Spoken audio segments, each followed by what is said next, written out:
Hi అండి. అందరికీ నమస్తే. ఈరోజు మన రెసిపీ ఏంటి అంటే రోటి పచ్చడి. పచ్చి టమాటాల రోటి పచ్చడి. చాలా టేస్టీగా ఉంటుంది.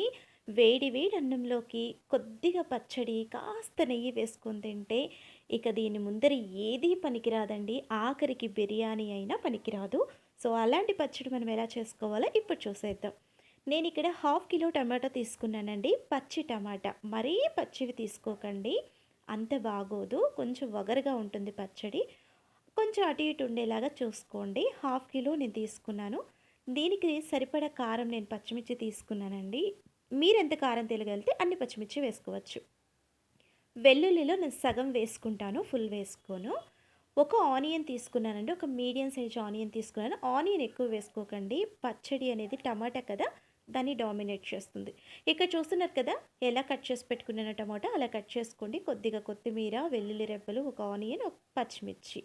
ఇవన్నీ కట్ చేసుకున్న తర్వాత ఇవి పక్కన పెట్టేసుకొని ఇప్పుడు మనం స్టవ్ వెలిగించుకొని బాండీ పెట్టేసుకుందాం. నేను ఆల్రెడీ స్టవ్ వెలిగించుకొని ఒక చిన్న టీ స్పూన్ అంత ఆయిల్ వేసుకున్నాను. ఎక్కువ ఆయిల్ కూడా దీనికి పట్టదు. కొద్దిగా వేసుకోండి సరిపోతుంది. ఇప్పుడు నేను దీంట్లో వెల్లుల్లి రెబ్బలు వేశాను. తర్వాత దీంట్లో వెల్లుల్లి రెబ్బల తర్వాత ఆనియన్ వేసుకుంటున్నాను. ఇప్పుడు నేను దీంట్లో పచ్చిమిర్చి వేసుకుంటాను. స్టార్టింగ్‌లోనే పచ్చిమిర్చి వేసుకోకండి. అది చిందుతాయి కాబట్టి మనకి ఆయిల్ అంతా ఎగిరే ఛాన్సెస్ ఉంటుంది కాబట్టి పచ్చిమిర్చి ఈ 2 వేసుకున్న తర్వాత వేసుకోవడానికి ట్రై చేయండి. చూసారు కదా! ఒక 50% నాకు మగ్గిపోయాయి. 50% క్లియర్‌గా మనకిక్కడ మీడియం ఫ్లేమ్‌లో మగ్గిపోయాయండి. పచ్చిమిర్చి కూడా మగ్గాయి చూసారా? సో, స్టార్టింగ్‌లో అస్సలు వేసుకోకండి. ఆయిల్ చిందుతుంది. కొద్దిగా జీలకర్ర వేసుకుంటున్నాను. ఒక టీ స్పూన్ జీలకర్ర వేశానని చెప్పొచ్చు. స్టార్టింగ్‌లో ఆయిల్‌లో వేసుకోవచ్చు కదా అనుకోవచ్చు మీరు. ఇప్పుడు వేసుకుంటే ఫ్లేవర్ ఇంకా బావుంటుంది. పచ్చడికైతే కొద్దిగా ఒక చిన్న ఉసిరికాయ సైజంత చింతపండు వేసుకున్నాను. అలాగే కట్ చేసి పెట్టుకున్న టమాటా కూడా వేసుకున్నానండి. దీంట్లో జీలకర్ర మనము స్టార్టింగ్‌లో ఆయిల్‌లో వేపుకునే దానికన్నా ఇలా వేసుకుంటేనే టేస్ట్ ఉంటుంది. పచ్చడిస్‌కి ఎప్పుడైనా కూడా ఇలానే వేసుకోవాలి. లేదంటే డైరెక్ట్‌గా పచ్చడి నూరేటప్పుడు వేసుకుంటే ఇంకా టేస్ట్ వస్తుంది.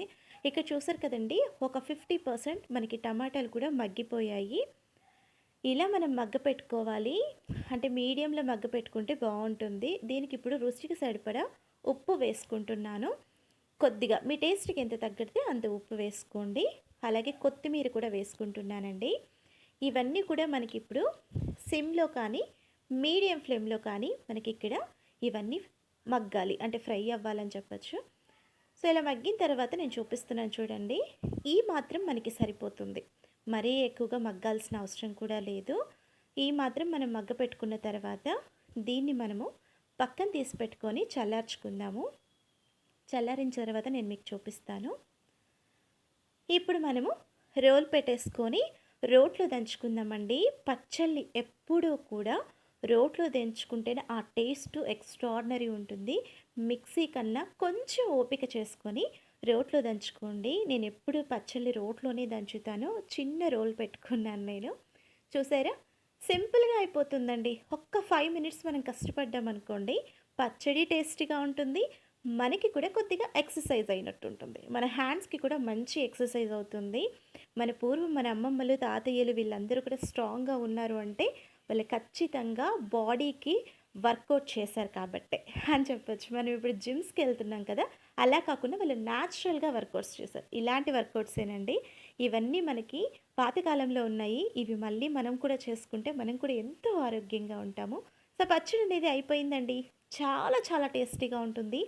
కొద్దిగా వేడి వేడి అన్నంలోకి మీరు ఈ పచ్చడి కొద్దిగా నెయ్యి వేసుకొని తింటే ఆహా! ఎంత రుచిగా ఉంటుందో. నచ్చిందా? నచ్చితే మీరు ట్రై చేయండి. మీకెలా కుదిరిందో కూడా నాకు కంపల్సరీ కామెంట్ చేయండి. మీకెలాంటి రెసిపీస్ కావాలో కూడా కామెంట్ చేయండి.